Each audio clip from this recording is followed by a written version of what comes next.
Bienvenue dans un nouvel épisode de Questions d'affaires. Aujourd'hui, on a une édition spéciale sur le parfum et je vais répondre aux trois questions suivantes. C'est quoi le meilleur parfum pour homme? Comment mettre du parfum et combien de parfums est-ce qu'on doit avoir? Être entrepreneur, c'est être payé pour aimer sa vie. Donc, première question, quel est le meilleur parfum pour homme? Et en fait, avant de commencer avec ça, toutes les questions qu'il y a là, c'est un petit peu des choses que je vois, des commentaires qu'il y a sur différents groupes Facebook, des conversations que j'ai avec le monde autour de moi, c'est même des commentaires que je vois beaucoup sur Twitter, spécialement la première question. Puis ça m'a donné l'idée de faire un spécial sur les parfums. Et c'est comme j'ai ma propre ligne de parfums, je me suis dit que ce serait une bonne idée de faire de quoi là-dessus. Puis, je sais que c'est question d'affaires que ça s'appelle, mais je veux parler vraiment du côté business aussi des parfums. Puis, un parfum, c'est un accessoire. Je pense que ça va commencer à répondre à la question, c'est quoi le meilleur parfum pour homme? Puis, un parfum, c'est un accessoire. C'est comme, une chemise, par exemple. Puis, comme les vêtements, tu as des choses que tu vas porter pour certains événements. Tu as des choses que tu ne vas pas porter dans certains événements.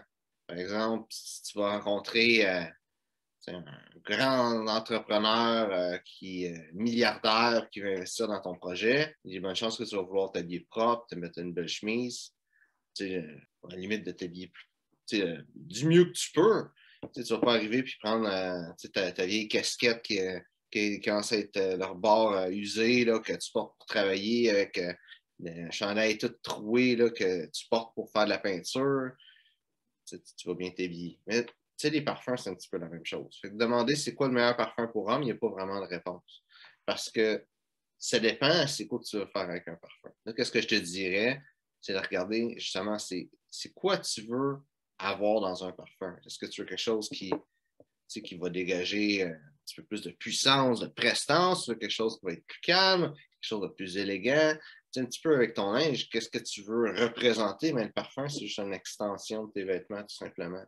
C'est le côté olfactif de ton apparence. Donc, qu'est-ce que tu portes, c'est le côté visuel, qu'est-ce que tu sens, c'est le côté olfactif. Puis, après ça, c'est quoi le meilleur parfum? Je te dirais qu'il n'y en a pas, tout simplement. Je te dirais aussi, le mieux, c'est de trouver des choses qui sont vraiment axées sur qu'est-ce que tu veux et de regarder les notes que tu aimes. Si tu veux quelque chose qui sent le cuir, si tu veux quelque chose qui sent la lavande, si tu veux quelque chose qui sent le vétiver, puis d'avoir un parfum en fonction de toi, de prendre le temps de faire des recherches, prendre le temps d'acheter quelque chose que tu sais qui va sentir bon et que tu vas aimer. Ça, c'est une grosse chose parce que si tu portes de quoi et tu ne te sens pas à l'aise à le porter, même si ça sent bon, tu vas pas être confortable, fait que ça va rien faire de bon. Une autre chose à faire aussi, c'est d'éviter les parfums que tout le monde va dire que ça, c'est super bon, parce que le monde, généralement, ils ne connaissent pas beaucoup sur les parfums. Puis, il y a beaucoup de mauvais côtés à porter un parfum juste de même parce que ça sent bon. Si tu portes un parfum qui est super connu puis super à mode, que tout le monde dit que c'est bon, mais c'est un mauvais côté que plein de monde le porte. Tu peux tomber sur quelqu'un puis que cette personne-là elle connaît quelqu'un d'autre qu'elle aime ou qu'elle n'aime pas et avoir la même odeur que toi. Fait que de pogner un parfum de même qui est populaire, c'est pas nécessairement une bonne idée. Fait que le meilleur parfum, je dirais, pour un entrepreneur, ben, c'est plus ça la question, c'est un parfum qui est un peu moins connu et que les attributs que tu vas avoir pour un parfum. C'est quelque chose de un petit peu plus rough. Tu peux avoir peut-être quelque chose justement avec du vétiver, quelque chose de boisé, quelque chose avec du cuir, tu veux quelque chose d'un petit peu plus léger, peut-être du bergamote, de la lavande, tu vas avoir il y a beaucoup de notes dans la parfumerie, fait que tu peux avoir de quoi qui est un petit peu de tout, qu'est-ce que tu veux. Juste à regarder c'est quoi que tu trouves qui est bon, qui sent bon, c'est quoi aussi que tu veux dégager comme image. Et au final, ben, prendre le temps de chercher de quoi qui est parfait pour toi. Question numéro 2, comment mettre du parfum? Puis j'ai deux parties à cette réponse-là, à cette question-là. La première chose, c'est de comprendre un petit peu pourquoi est-ce que tu vas te mettre du parfum à quelle place, puis qu'est-ce que ça a comme impact, puis combien de sprays que tu devrais mettre aussi, puis après ça, comment que moi j'en mets. Fait que, il y a 4 places que tu peux mettre du parfum. Il y a sur tes vêtements, il y a dans tes cheveux, il y a sur ta peau, puis il y a sur ta peau des endroits spécifiques qui appellent en anglais les pulse points ou les points de chaleur, qui est comme dans les coudes, en dessous des poignets, en arrière des oreilles. Il y a le plexus solaire aussi, mais c'est pas nécessairement la meilleure place pour mettre du parfum, je trouve. Là. Mais tous les endroits de chaleur, puis il y en a d'autres. En arrière des genoux aussi. Ça, c'est des places où que les vaisseaux sanguins sont plus proches de la peau, que ta peau va être plus chaude. Puis, tu sais, de mettre ça sur ta peau n'importe où, c'est pas nécessairement ça qui est le mieux. Le mieux, c'est, si tu le mets sur ta peau, c'est d'y aller vraiment avec les points de chaleur. Ça va t'aider à dégager l'odeur dans le fond de ton parfum. Parce que le parfum, comment ça fonctionne, c'est simple, c'est le parfum s'évapore, puis l'évaporation du parfum fait en sorte que l'odeur va dans l'air, puis c'est le monde qui va sentir l'évaporation du parfum. Fait que si tu le mets sur ta peau dans les points de chaleur, ça va mieux s'évaporer. Pour un gars, généralement, on a les cheveux courts, fait que mettre ça dans les cheveux, ça ne change pas grand-chose. Mais les cheveux, tu sais, c'est quand même proche de ta peau, puis c'est fibreux, fait que ça va s'attacher, sur les cheveux, ça va être un petit peu plus long que ça va durer, puis ça va projeter un petit peu moins. Pour une femme ou pour un gars qui a les cheveux longs, en 100 mètres dans les cheveux, ça a le bon côté que quand tu bouges, les cheveux bougent aussi. Puis ça fait déplacer les molécules du parfum qui vont aller dans l'air, puis ça peut aider à la projection. Un mauvais côté de ça, c'est que le parfum, c'est de l'alcool, fait que c'est pas nécessairement bon pour les cheveux, mais puis en fait, c'est pas bon pour la peau non plus. Le mieux, c'est aussi de s'hydrater la peau. Puis ça, c'est bon aussi pour le parfum après ça. Et finalement, sur les vêtements, le bon côté, c'est que les vêtements, ça va rester dessus longtemps. Il y a même plusieurs parfums que ça va durer plus qu'une journée sur les vêtements. Le mauvais côté, c'est que les parfums, là, lui, c'est pas un bon exemple parce que lui, il est extrêmement clair, puis on va au travers et il n'y a pas de colorant. Mais si on y va avec un parfum d'une autre marque, comme celui-là de Guerlain, on voit que le parfum, il est comme doré. Puis, j'ai pas d'exemple avec moi, mais il y a aussi d'autres parfums où que, des fois, ils vont mettre des colorants dedans. Puis, l'objectif des colorants, c'est de se donner une plus belle couleur que ça, admettons, peu importe la couleur que ça serait sinon. Le problème avec ça, c'est que les colorants, puis les huiles qu'il y a dans le parfum, ça peut tacher les vêtements. Fait que si tu portes une chemise blanche puis tu te mets genre un petit spray de parfum ici puis ici, ça se peut qu'à un moment donné, tu commences à avoir des taches sur ton linge, c'est pas le fun. Puis personnellement, je trouve pas que c'est une bonne place à mettre du parfum. Je le faisais avant, mais j'aime pas ça. Puis justement pour ces raisons-là, puis aussi le fait qu'après ça, le vêtement sent, après ça, qu'est-ce que tu te mets sur la peau, ça sent pas la même chose avec le temps si le parfum n'est pas linéaire. Vraiment, la meilleure façon de mettre du parfum, à mon avis, puis c'est pour moi, je dirais, chez chaque personne, ça peut être différent parce que la peau de la personne va être différente, les parfums vont réagir différent pour chaque personne. Puis il y a des parfums aussi qui vont être plus forts ou moins forts, fait que ça dépend vraiment beaucoup. Mais moi, quand je fais ça, c'est que je mets un spray en l'air à chaque oreille, un à la tête, puis un sur chaque poignet. Puis sur les poignets, je fais ça plus pour moi, pour être capable de le sentir, parce que je fais tout le temps des analyses de parfum pour faire des reviews puis tout ça en anglais. Fait c'est le fun d'avoir sur mes poignets que je suis capable de sentir. Versus en arrière de ma tête, je peux pas amener mon nez là. C'est pour ça que je mets ça sur mes poignets. C'est pas essentiel. Mais c'est ça les 5 sprays que je fais. Une autre affaire que je vais ajouter avec ça, c'est si tu te mets du parfum sur les vêtements ou dans ton cou, vraiment dans ton cou, j'ai entendu beaucoup de choses comme quoi que c'était nocif. L'alcool, de mettre ça dans ton cou, le parfum. Spécialement parce que notre face, on y fait attention, mais notre cou, généralement, on ne fait pas attention à ça. Puis c'est plus facile à notre cou de devenir déshydraté, d'avoir des signes de l'âge, puis tout ça, surtout si on met du parfum.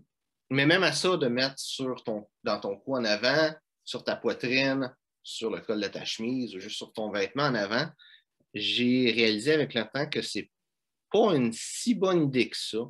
Puis la raison, c'est vraiment simple, c'est que c'est le fun d'être capable de toi-même sentir ton parfum. Et si tu t'en mets dans toute cette région-là, en fait, là, de ton corps, mais qu'est-ce qui se passe, c'est que le parfum s'évapore, ça s'en va dans ton nez. Et ça a l'effet inverse de, justement, qu'est-ce qui est le fun de sentir son propre parfum. Ça fait en sorte, justement, que vu que tu n'arrêtes pas de sentir ton parfum, ton nez s'habitue puis tu finis par plus le sentir. C'est C'est ça, dans le fond, que ça fait. C'est tout simplement, tu n'es plus capable de sentir ton propre parfum, mais tu sens encore le parfum, c'est juste que toi-même, tu ne le sens plus parce que c'est trop fort, c'est juste tout dans ton nez. Fait que ce que j'ai trouvé comme solution, c'est ça, justement, mettre ça sur mes poignets à la place. Si ton but, c'est que le monde le sente un peu plus, ça peut être sur tes épaules, c'est quand même loin de ton nez. Ça pourrait être une bonne place sur tes épaules, sur tes vêtements, ou si tu as un t-shirt, ça peut être sur tes épaules, mais en dessous de tes vêtements aussi. Mais dans cette région-là générale, c'est pas une si bonne idée que ça de mettre du parfum. Dernière question. Combien de parfums doit-on avoir? Et je pense que j'ai jamais la même réponse à ça. En gros, il y a 3 situations à prendre en compte et il y a deux saisons à prendre en compte. Je dis 2 saisons, c'est parce que tu as le temps où il fait chaud et tu as le temps où il fait frais. Puis, c'est pas mal ça. Fait qu'en gros, tu as besoin d'un parfum qui va être plus séductif, quelque chose que tu vas porter puis que si tu es célibataire puis tu vas aller rencontrer quelqu'un, ben, tu vas mettre ça. Si tu es en couple, ben, généralement, ce parfum-là, ça va être un parfum, puis la personne qui est en couple aime. Ça te prend aussi un parfum qui est bon business pour aller voir des clients, quelque chose qui te donne la prestance, qui te donne la puissance, que le monde te sent, qu'ils vont dire que qu'est-ce que tu portes, wow, cette personne-là est élégante, ou qui dégage quelque chose. C'est soit dans une optique ou l'autre, c'est soit quelque chose d'élégant ou soit quelque chose de puissant et de rough. Puis ça, ça va être ton choix vraiment au final. Puis techniquement, tu peux en avoir un check. Mais bon, il y a avec le minimum. Fait que ça te prend un parfum comme ça. Et ça te prend un parfum aussi pour les événements qui sont de tous les jours. Quand tu as juste à aller travailler, peut-être rencontrer une couple de personnes, mais pas nécessairement aller voir un client, aller dans un gros meeting d'affaires, quelque chose qui est le fun, qui est relax, que tu peux porter à tous les jours. Pas nécessairement quelque chose qui est cher, généralement, de quoi de tous les jours. Parce que si tu as besoin d'aller d'un événement, parce que faut que tu aies plus de classe, ben, tu vas aller mettre ton parfum business. Mais quelque chose, c'est ça, de tous les jours, finalement, qui va pas nécessairement être de quoi que quand le monde te sent, ils vont se dire que tu es là pour cruiser ou que tu es là pour que le monde te remarque. Parce que c'est des événements que tu veux ni un ni l'autre. Si tu vas d'un enterrement, qui est le meilleur exemple, tu ne vas pas là pour cruiser, puis c'est pas ta job de te faire remarquer d'un enterrement. C'est pas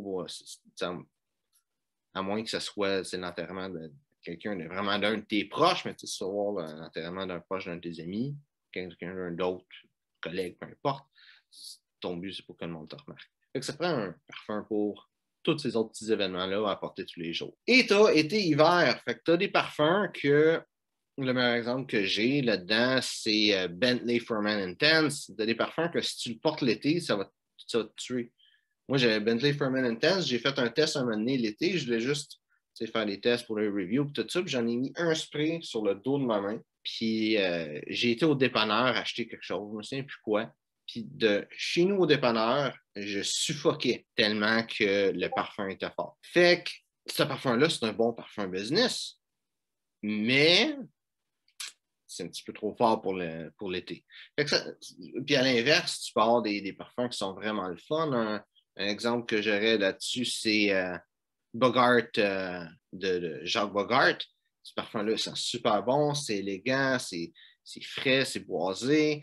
C'est un bon parfum business, mais à moins qu'il fasse chaud, le monde ne le sentira pas. Si tu t'en vas une journée, même dans le printemps ou dans l'automne, quand ça commence ou qu'il finit de faire frais, mais que c'est encore un peu froid, le monde ne le sentira pas.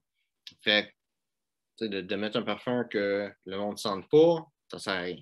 Fait que ça te prend pour chacune de ces 3 occasions-là, ça te prend un parfum. Puis je te dirais que c'est le fun aussi d'avoir un autre parfum qui est là juste pour toi.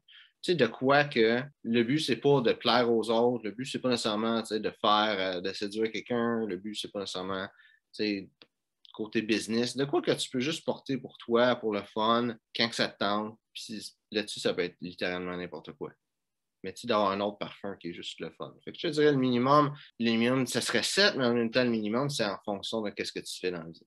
Tu sais, si tout ce que tu fais jour après jour, c'est aller dans des événements d'affaires, puis tout ça, puis peut-être même toi, t'es l'autre d'événements d'affaires, puis c'est juste ça que tu fais, tu n'as peut-être pas besoin de parfum tous les jours parce que c'est ça que tu vas porter tout le temps. Si ça, si ton parfum business ou si ton parfum de tous les jours, c'est quelque chose que la personne avec qui tu es en couple, elle aime super gros, mais que c'est un bon parfum de tous les jours, peut-être tu n'as pas besoin d'un parfum séductif non plus. Fait après ça, ça va vraiment avec la personne, les besoins spécifiques, tout ça, mais en règle générale, je pense que quelqu'un aurait besoin d'avoir peut-être 6 parfums, 7 si il veut un autre petit parfum le fun pour se faire plaisir. Donc, j'espère que tu as aimé la vidéo. Si c'est le cas, ben, like et partage. Si tu as des questions, ben, mets-les dans les commentaires, puis ça va peut-être être ta question que je vais répondre lors du prochain épisode.